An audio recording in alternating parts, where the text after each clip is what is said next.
IPL 2025లో Punjab Kings అదరగొడుతుంది. కొత్త కెప్టెన్ శ్రేయస్ అయ్యర్ సారథ్యంలో వరుస విజయాలతో దూసుకుపోతుంది. తమ తొలి మ్యాచ్లో గుజరాత్ టైటాన్స్పై గెలిచిన పంజాబ్ తాజాగా లక్నో సూపర్ జెయింట్స్ను చిత్తు చేసింది. పంత్ సేనను సొంత మైదానంలో 8 వికెట్ల తేడాతో ఓడించి వరుసగా రెండో గెలుపు నమోదు చేసింది. ఇక ఈ రెండు విజయాల్లో పంజాబ్ సారథి శ్రేయస్ అయ్యర్ది కీలక పాత్ర. గుజరాత్పై 42 బంతుల్లోనే 97 పరుగులతో చెలరేగిన అయ్యర్ లక్నోతో మ్యాచ్లో 30 బంతుల్లో 52 పరుగులతో నాటౌట్గా నిలిచాడు. ధనాధన్ కెప్టెన్ ఇన్నింగ్స్తో జట్టును గెలిపించాడు.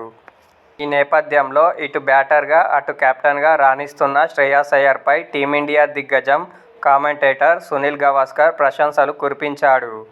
శ్రేయస్ బ్యాటింగ్ నైపుణ్యాలు అద్భుతమని కొనియాడాడు. అదేవిధంగా అయ్యర్ పట్ల కోల్కతా నైట్ రైడర్స్ వ్యవహరించిన తీరును గవాస్కర్ ఈ సందర్భంగా విమర్శించాడు. 2024లో కేకేఆర్ను గెలిపించిన కెప్టెన్ శ్రేయస్ అయ్యర్. కానీ అతడికి దక్కాల్సిన, రావాల్సిన గుర్తింపు రాలేదు. కేకేఆర్ విజయంలో అతడికి క్రెడిట్ దక్కలేదు.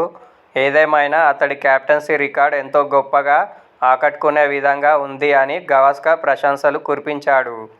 ఈ క్రమంలో పైసా వసూలు ప్రదర్శనతో శ్రేయస్ అయ్యర్ రాణిస్తుండడంతో పంజాబ్ కింగ్స్ యాజమాన్యం సంతోషంలో మునిగిపోయింది.